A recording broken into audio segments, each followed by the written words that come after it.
A man was found murdered in his home with a gunshot wound to the head. This incident occurred in Los Angeles in December 1988. The victim, Bob Samuels, was a 40-year-old well-known Hollywood cameraman. He was a respected professional who had worked on famous blockbusters of the time like Lethal Weapon and The Color Purple. He was found collapsed wearing only a towel around his waist, apparently having just finished showering. The initial discovery was estimated to have occurred at least 48 hours after his death. The house was in disarray with drawers and ceiling compartments opened, leading police to initially suspect a robbery.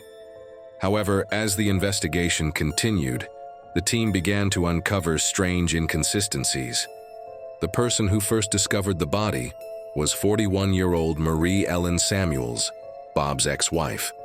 Though legally divorced, she maintained a close relationship with Bob and even had keys to his house. Marie became concerned when she couldn't reach Bob, mentioned this to friends, and after several unanswered phone calls, decided to check on him herself rather than calling the police. Using her key to easily enter his home, she discovered Bob collapsed in the hallway and then called the authorities. Investigators who rushed to Bob's house expected a simple robbery gone wrong, but several suspicious elements stood out. While the house was ransacked as if someone had been searching for something, cash, wallets, and valuables remained untouched. Furthermore, if not targeting valuables, the perpetrators might have been after important film documents or reels, but these too were left undisturbed.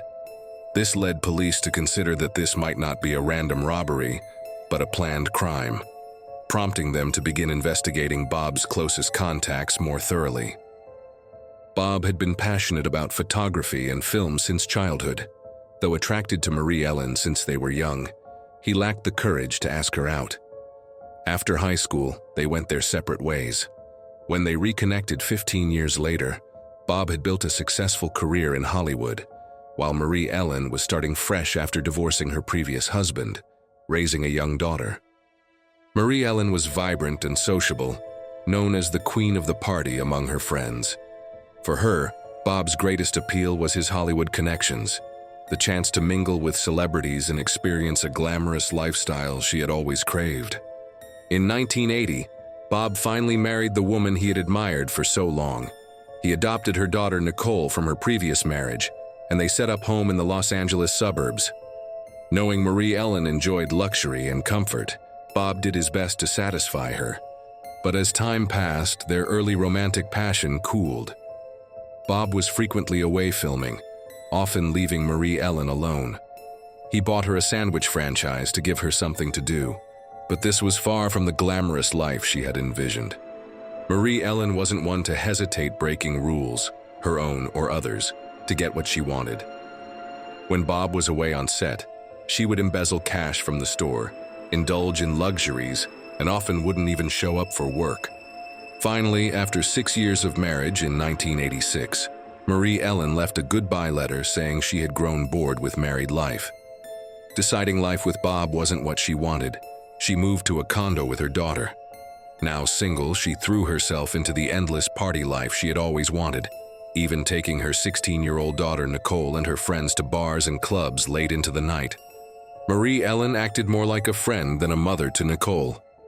Going clubbing with her daughter created an abnormal mother-daughter relationship that had an inappropriate influence on Nicole's development.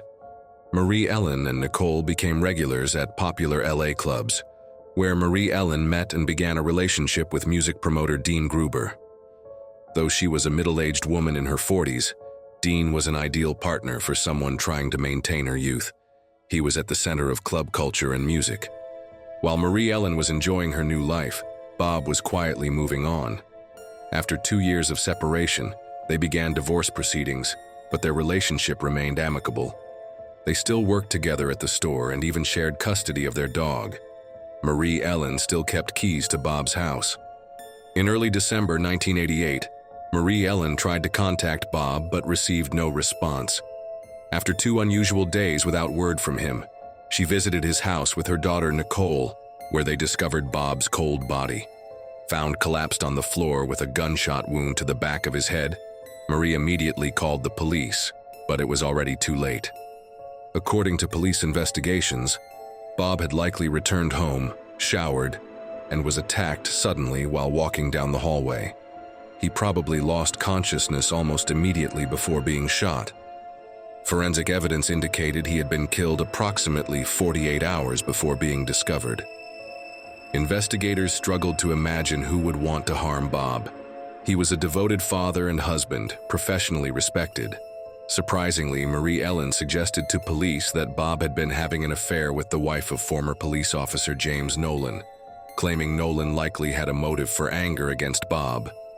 James Nolan was known for his hot temper and fondness for guns, having been fired from the police force for violent behavior during a domestic dispute. However, when investigated, Nolan had a solid alibi for the time of Bob's death, and no forensic evidence connected him to the crime scene. The investigation stalled for a while. After Bob's death, Marie Ellen inherited about $500,000. She immediately began living lavishly, traveling to Cancun with Dean, where she posed for photos with cash wrapped around her body, and buying drinks for hundreds of club patrons. Although there was no direct evidence linking Marie Ellen to the murder scene, police increasingly suspected she was hiding something. Around this time, Marie's daughter Nicole was engaged to a man named Jim Bernstein, who was in his mid-20s. Jim was new to the Hollywood industry and constantly bragged about achieving great success. He had an exaggerated way of speaking and acting that made his claims difficult to trust. Jim had first met Nicole and Marie Ellen at a bar several months before Bob's death and was immediately attracted to Nicole. He began spending beyond his means to impress her, giving expensive jewelry, and started dealing drugs to support these expenses. After 6 months at a standstill, the investigation took a turn when police received an anonymous tip suggesting Jim Bernstein was connected to Bob Samuel's death. Police summoned Jim for questioning and became suspicious of his behavior. They obtained a search warrant for his home, but found no conclusive evidence. Jim became very anxious about police interest in him. He contacted his former employer Matt Rao, confessing he had a secret and that police were getting close to the truth. He hinted at surrendering, implying he had been involved in a terrible crime for financial reasons. He also mentioned that a woman had already paid him and was now harassing him. But Matt never heard from Jim again after this conversation. A few weeks later, on June 27, 1989, a body was discovered in the hills outside Ventura, about 70 miles from LA. Though badly decomposed, fingerprint analysis identified it as Jim Bernstein. When the Ventura Sheriff's Department searched Jim's LA apartment, they found his address book along with a copy of an LAPD search warrant. This connected the two police agencies, who began working closely together. Jim's death complicated the investigation. Police couldn't be certain whether it was related to drug deals or connected to Bob's murder. They began interviewing everyone in Jim's address book to understand his relationships. Unexpectedly, they discovered that almost everyone knew the secret that Jim had killed Bob on behalf of Marie Ellen, that she had paid him to murder Bob. However, these rumors alone were insufficient to build a case against Marie Ellen. Police focused on a woman named Anne Hambley, who could link Jim and Marie Ellen. Though Jim was engaged to Nicole, Anne was the last person he lived with before his death, and she was also Marie Ellen's best friend. When police interrogated Anne Hambley intensely, she finally admitted knowing the truth about Jim Bernstein and Bob Samuels.